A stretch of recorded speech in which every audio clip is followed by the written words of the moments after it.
হারাম খাবার খেয়ে মোনাজাতে হাউমাউ করে কাঁদছে, কিচ্ছু হবে না। বাপেরা হারাম খাবার খেতে যাবেন না, শুধু কারবার হারাম, শুধু খাওয়া হারাম, সুদ দেওয়া হারাম, নেওয়া হারাম।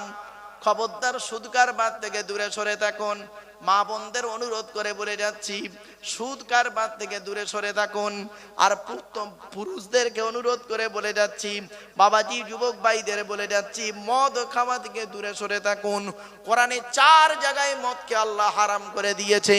মদ খাওয়া হারাম। মদ খেলে কি হয় জানেন? 40 দিন মুখ না পাক থাকে।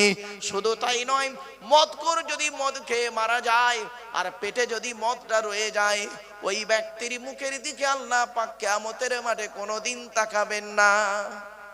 অনুরোধ করে বলে যাচ্ছি। তবে অনেকে মনে মনে ভাবছে, হুজুর আমরা বাংলা মাল খাই না, ইংলিশ মাল খাই। এই মদের বাংলা মাল আর ইংলিশ মাল, ইংলিশ মাল ওরে বাবা, হুইস্কি, কিংফিশার, ম্যাকডোনাল্ড, বেলাক, ওয়াইন, রিডমিল, ব্লক, ব্রাইন, এসব মদের নাম বললাম রে বাপ, যারা খায় তারা বুঝতে পারছে। সেদিন এরকম মদের নাম বলছি, একটা বুড়ো অপর বুড়োকে বলছে, দেখছি দেখছি হুজুর কিরম কোরআনের আয়াত বলছি, লাউ ঠেলা। বাপেরা খারাপ ভাববেন না।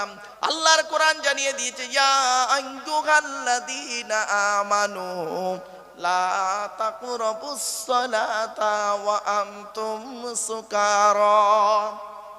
5 নম্বর পারা 4 নম্বর পৃষ্ঠা 2 নম্বর লাইন, সূরার নাম সূরা নিসার মধ্যে আল্লাহ বলে দিলেন, আর তাই নয়, ইয়া আইয়ুহাল্লাযীনা আমানু ইন্নামাল খামরু ওয়াল মাইসিরু ওয়াল আনসাবু ওয়াল আজলামু রিজসুম মিন আমালিশ শাইতান ফাজতানিবু।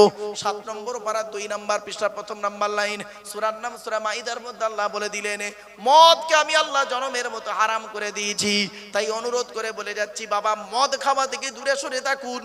মদ খাওয়া হারাম, হারাম। মদ যারা খায় তাদের ফুপু এবং খালার সঙ্গে জেনা করার মতো কাজ করে। আর যারা সুদ খায় তারা তাদের মায়ের সাথে জেনা করার মতো পাপ কাজ করে। অনুরোধ করে বলে গেলাম, বাবা সুদ আর মদ এই দুটো খুব ছড়িয়ে পড়েছে এখন বাজারে। আর আরেকটা পাপ কাজ খুব ছড়িয়ে পড়েছে, সেটা হলো ব্যভিচার ছড়িয়ে পড়েছে।